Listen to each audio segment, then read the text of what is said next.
প্রথমে ডাল সিদ্ধ করে নিয়ে নুন হলুদ দিয়ে এবার দিয়ে দিলাম রয়্যাল দিয়ে ডাল খেয়েছেন কখনো? একবার হলেও বাড়িতে ট্রাই করে দেখবেন, অসাধারণ খেতে হয়। এবার ভালোভাবে ফুটতে দিলাম। অন্যদিকে ফোড়নে কড়াইতে প্রথমে সর্ষের তেল দিয়ে দিলাম। এবার তার মধ্যে ফোড়নে দেব সর্ষে আর শুকনো লঙ্কা। এবার দিয়ে দিলাম আগে থেকে সিদ্ধ করে রাখা বা জাল হয়ে রাখা রয়্যাল দিয়ে ডাল। রয়্যাল দেওয়ার পরপর কিন্তু আমি চেরা কাঁচা লঙ্কা দিয়েছিলাম। এবার আরও একটু রান্না হতে দেব, তারপর অল্প একটু চিনি দিয়ে নামিয়ে নিলেই কিন্তু রয়্যাল দিয়ে ডাল রেডি হয়ে যাবে।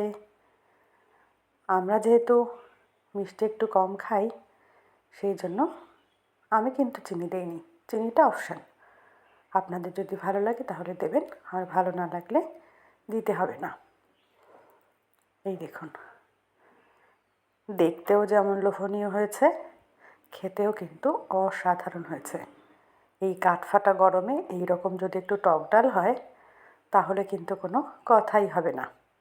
এই রয়্যাল দিয়ে ডাল কিন্তু আমি আগে কোনো দিন নামও শুনিনি, প্রথম খেলাম, কিন্তু দারুণ খেতে। ধন্যবাদ।